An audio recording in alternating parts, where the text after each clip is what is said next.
Good morning, I'm Steve Hill, and Dave Preston and I are going to film the setup for acute normovolemic hemodilution that can be done intraoperatively to set aside units of whole blood to prevent them from going through the bypass pump and to give back at the end of the case instead of giving a bunch of IV fluid. So this technique actually has some pretty good data behind it that shows that it reduces overall the number of red cells transfused after heart surgery, but more importantly, it improves the clotting after heart surgery, and the number of units of plasma and platelets are reduced when this technique is used because the patient receives fresh whole blood back at the end of the case. So we're going to set up a circuit, a sample circuit, to show you how to harvest whole blood from the patient, and then we're just going to disconnect it and you can give it back as if you had a unit of blood give at the end of the case. A couple of things to know about this. There are guidelines for doing intraoperative hemodilution established by the American Association of Blood Banks, and those guidelines require that any unit of harvested blood, once it's taken off, it has to be labeled with a patient identification label. It has to include the time that you finish the time that you start the blood harvest, and the date, and your initials as the one that's performing the phlebotomy.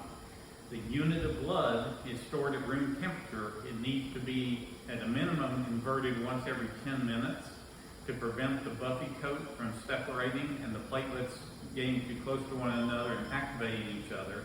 And then it has to be reinfused within 8 hours of the start of the blood harvest.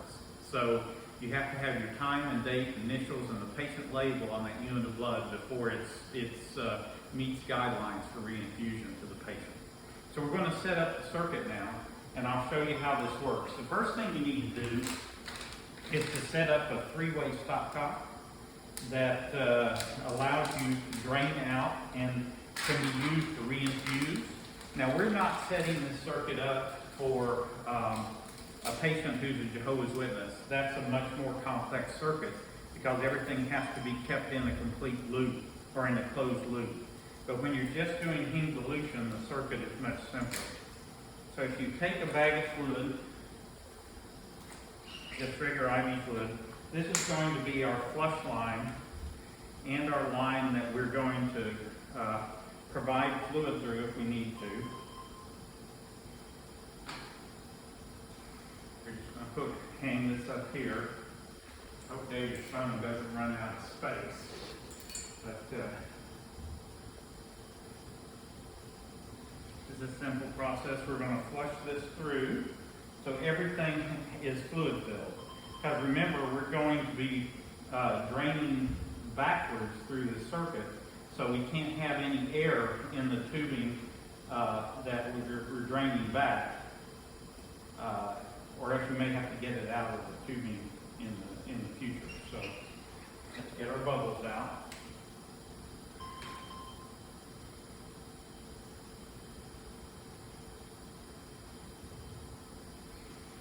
And then this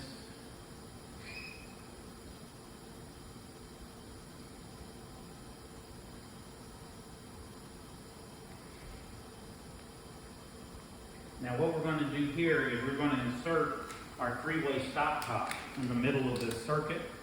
And the reason we're going to do that is to give you the ability to run fluids out and in.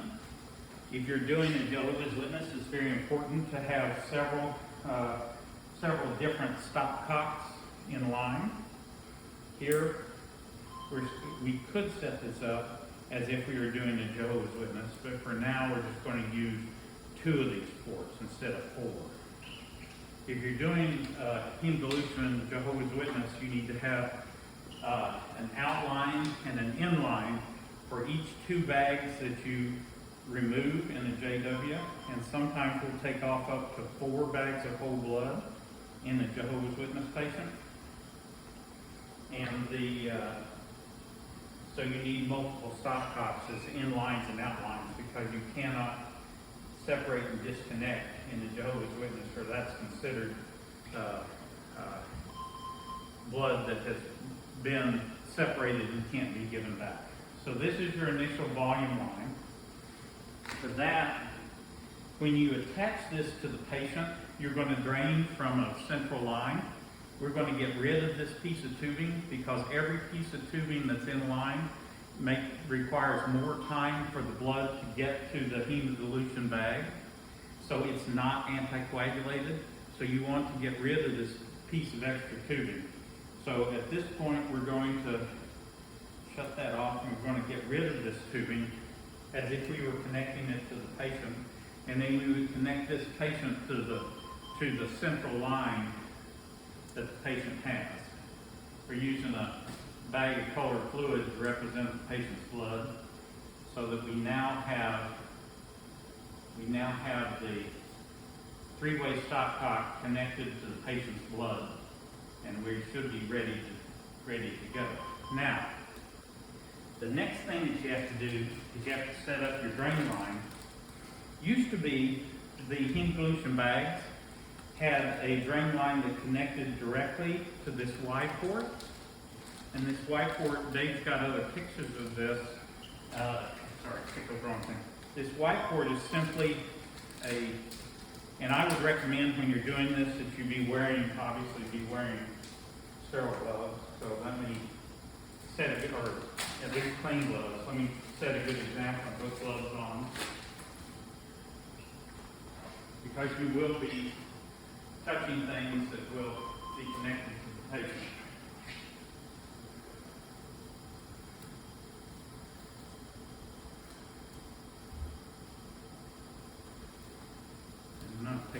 It's taking me so long. Dave may make me do several outtakes of this. So when you use this wide piece of tubing, you want to be able to keep track of which bag you take off first. And you don't want blood to collect in this part of the tubing while you're collecting the other unit. So the first bag that you're going to take off, you're going to crimp off distally, and the second bag you're going to crimp off proximally, so that you don't have whole blood sitting in here for a period of time, which will clot. So this piece of tubing, you need a connector these days. It is a piece of tubing that has no one-way valves in it. That's pretty rare these days, but we do have a piece that Dave has taken a picture of the type of tubing that has no one-way valves, because you're actually draining backwards through the tubing, whereas most tubing goes forward. So you have a piece of tubing with no valves in it, with a Y connector that we're going to connect to our port closest to the patient. And then you need to back flush this from your IV bag so that you have fluid-filled tubing. This isn't as important in a non-Jehovah's patient because you'll be able to get the air out. But in non-Jehovah's, you can't break the system. So you just need to be, in Jehovah's Witness, you can't break the system, so you need to get all the air out of the circuit. So I back flush fluid here, so this is a continuous fluid circuit going back to my flush bag. The next thing we're going to do is to we're going to set up our scale, because blood has each bag of autologous blood that you take off has enough citrate in it to anticoagulate 450 milliliters of whole blood. The specific gravity of blood is 1.09, if you remember that from medical school. And so if you take 1.09 and multiply it by 450, you come up with about 500 grams. So we're going to weigh the blood that we take off, and each bag of whole blood that we are going to harvest is going to be 500 grams. So this is simply a postal scale from Home Depot. I made a big donation to UT Southwestern to provide them with 2 of these, but it's just a simple postal scale, and I turn it on and I make sure it's in grams. It likes to be Yeah, so it's in grams, and so I tare it to 0, and then we're just going to put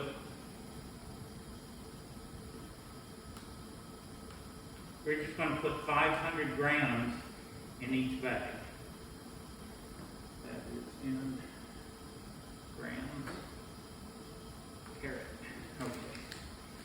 Now, the bag, the hemodilution bag that they have here at UT Southwestern is identical to a bag that you might stick a needle in a patient's arm at the Red Cross and drain the whole blood into this bag.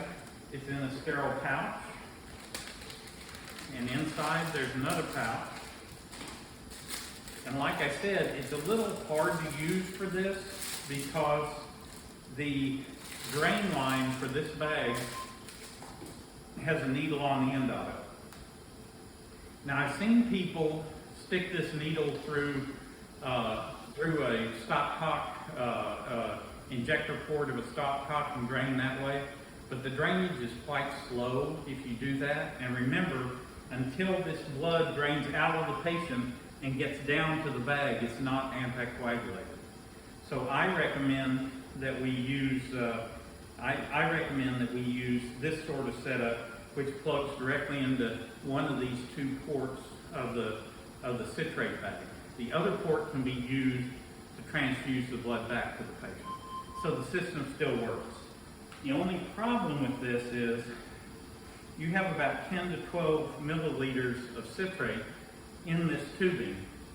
And if you don't put that into the bag, it's going to result in not having enough citrate to anticoagulate 450 mils of whole blood. So I found out the hard way doing hemodilution that it's not quite enough. And I never see clots in my bag. But when I did not strip this tubing and these bags came out new, I saw a few clots in it, and I realized that I had to get the citrate out of this tubing before. So the first thing I do, I throw a half knot in this tubing. And because I'm a frequent donor of the Red Cross, I told them about my problem, and they actually were nice enough, and they gave me one of their strippers, which they use at the Red Cross once you donate a unit of blood to get all the blood out of the tube. Now, there's another way to do this, which I'll show you in a minute, but the stripper just pushes that citrate down into the bag. And now I've already got a half knot in it. So when I get down, I just pull that half knot. I just pull the half knot and it goes something tight.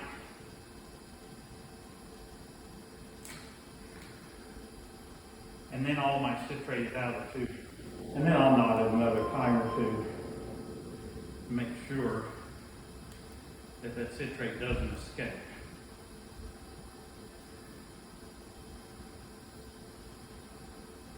So now I've got all my citrate down in this bag and I'm ready to go. Now if you wanted to do hemodilution by just sticking the needle through an injector port, that might work as long as your flow rate's adequate, but you have to watch very closely because if your flow rate or your drainage is not fast enough, your blood will clot in the tube. All right, so now we've got our wide connector here, and we're going to spike our bag, and remember we're going to spike it with the one that is not sealed off, and that's the first spike that we're going to use, because the second bag spike has it sealed off close to the port so that whole blood can't build up in this small amount of tubing. So we're going to spike this very carefully. You got to keep it completely clean, or completely sterile, because this is whole blood that you're going to drain out and put back in. So very carefully insert that sterilely, and now you've got your bag connected to your patient. Then you just set your bag on the scale.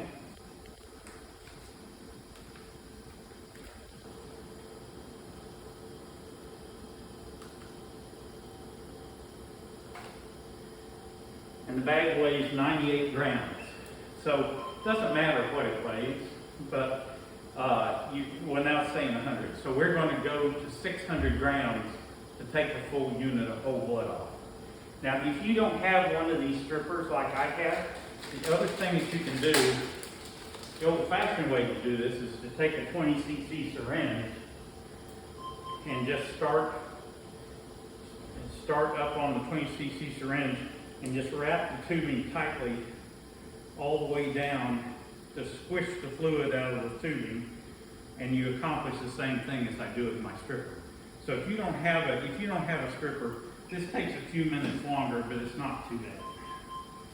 So now we've got our unit sitting on the scale, starting at 100, and we've got this connected to the central line of the patient, so that the only tubing volume that we've got going down is the tubing volume from here down to the patient. And use gravity to drain. So we're going to open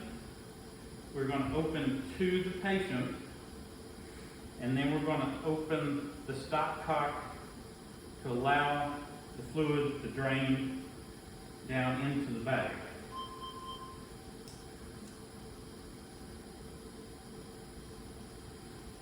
The fluid's kind of pink. It's not real dark, but it's going to drain down into the bag, and you'll see the color change down there. Open, open, open. So, that's quite the wrong one.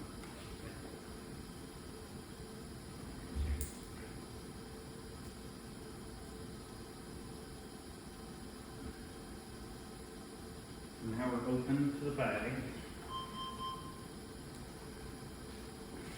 And you'll see your weight go up. Show them you'll see your weight going up on the scale. So as long as you can look away while you're draining, but as long as you look back and you see those numbers changing as you're draining fast enough. If you look back and those numbers are not changing, you're going too slowly and the blood may clot in the tubing. So we're draining into the bag, and every now and then, as you start to drain, you just want to mix the citrate with the whole blood and just let it drain. So we're going to go to 500 grams of whole blood. We should take, actually with this setup, it's not going to take too long. That's already 100 grams. With whole blood, it's thicker, so it doesn't drain as fast. So it usually takes 10 to 15 minutes to drain a unit of whole blood. Now you have to watch your patient while you're doing this, so that's why I recommend having someone else. If you were doing the anesthetic all by yourself, this would be very difficult to do. When I was at my prior shop, my perfusionists, when we did the Jehovah's Witnesses, my perfusionists were the ones that did the hemodilution while I focused on the patient care. Here, you have your resident watch the patient, or your resident can watch the resident or fellow can watch the scale to make sure you're draining well, and while you pay attention to the patient. If you're draining too fast and your patient gets hypotensive, you can just stop the drainage. But if you stop the drainage, then you need to flush the tubing from the bag by turning the stopcock to your flush bag and flushing until the fluid clears down to the bag. And then you can resume, or so you flush it. So if you have to stop, you can stop draining, give some fluid, give phenylephrine, whatever you need to do to keep the patient stable, and then when they're stable, you can resume the drainage again. Also, when you give medications, think about it. You're draining out of the central line. So if you need to give the patient a medication, you can give the patient the medication, but I recommend just pinching off your drain line, let the medication get into the patient, and then unpinch your line so that the medication doesn't drain into your hemodilution bag. So this does take some attention. That's why you really do kind of need some help if you're doing acute hemodilution. One person to watch this, one person to watch the patient, and if you need to stop and give fluid or medication, remember to crimp off the line until the medication's in and has passed the central line so it doesn't drain into the fluid bag. So we're already up to 450 grams. We're going to 600 grams. And then we're going to stop and we're going to flush. One thing that I probably should do here. One thing that's nice is that you go ahead and throw. One thing that would be nice to do is that you go ahead and throw a half knot into your dilution bag. I should have done this to start with, and the reason you're going to do that is that when you stop the drainage, you'll just pull the half knot tight, and that will seal the bag.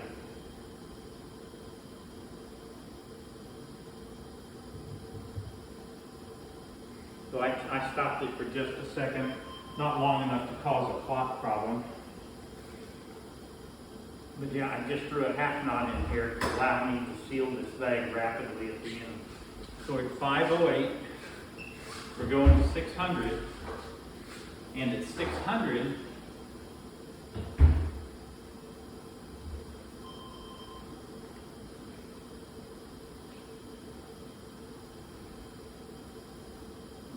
we're going to stop this flow and seal off the bag.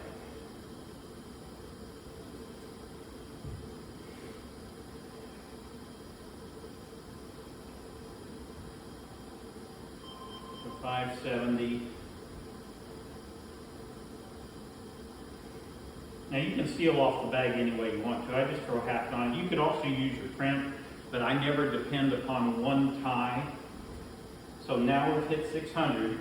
So now I'm going to open to my bag of fluid again, and I'm going to flush down until the bag turns clear and pull that knot tight to stop the drainage. And I have my unit of whole blood. Now I can just open my fluid to the patient and give fluid into the patient as I need to prepare them for the next unit. Now in general, when I do hemodilution for a heart case, I use the fluid that I give with induction, which is usually around 1 liter, to offset the volume of the first unit of whole blood. And then if I take off, and I recommend that you take off a minimum of 800 milliliters of whole blood, because that's what the literature says the cut point is to making a difference in the amount of transfusions that the patient's going to get. So that's essentially 2 units of blood. So you want to take off 2 units if you're going to do this procedure. If your patient can't tolerate you taking off 2 units and still have a stable hemoglobin on cardiopulmonary bypass, they're not a candidate for this procedure. So you want to take 2 full units off. We take the second one off just like we did the first, but I would make sure that they had 1 liter of crystalloid in after the first unit before I start taking off the second. If you're in a heart room, you'll also have simple monitoring to tell you about the CDP and the PA pressures and whether you're making the patient too intravascularly volume depleted. And you can adjust the amount of volume that you give back according to the patient's hemodynamics. If I take off a second unit, I replace the second unit with 500 milliliters of albumin, 5% albumin. So I replace the first unit with crystalloid. I replace the second unit with 500 milliliters of albumin. If we did a third unit, which you're probably only going to do in a Jehovah's patient, I would give another 500 of albumin after that unit. And then if I took a fourth unit, I would give another liter of crystalloid to keep them normovolemic. Now people will say, well, the crystalloid is 3 to 1 to whole blood, and that's correct to a certain extent as far as how much acute intravascular volume you give. But remember, you've got hemodynamic monitoring going on. So as long as you maintain normal volemia, I usually use 1 liter for the replacement for the first unit, 500 mils of albumin for units 2 and 3, and then another liter of crystalloid if I take a force. After you've completed your procedure and you've given all your volume back, you check a hemoglobin to make sure your hemoglobin is adequate to go on cardiopulmonary bypass. Now remember, when I finish this unit, I would label it with the time that I started. I started draining this unit at 9:25, 09:25, 6:17, and then I put my initials on it, and I put patient label on this bag. It has to go back in within 8 hours of 9:25. And in most cases, that's not a problem. You'll have plenty of time to get it back in. Now, once you've got your unit, once you have your units, you can disconnect. Turned off there, turned off there. You can disconnect your drain line.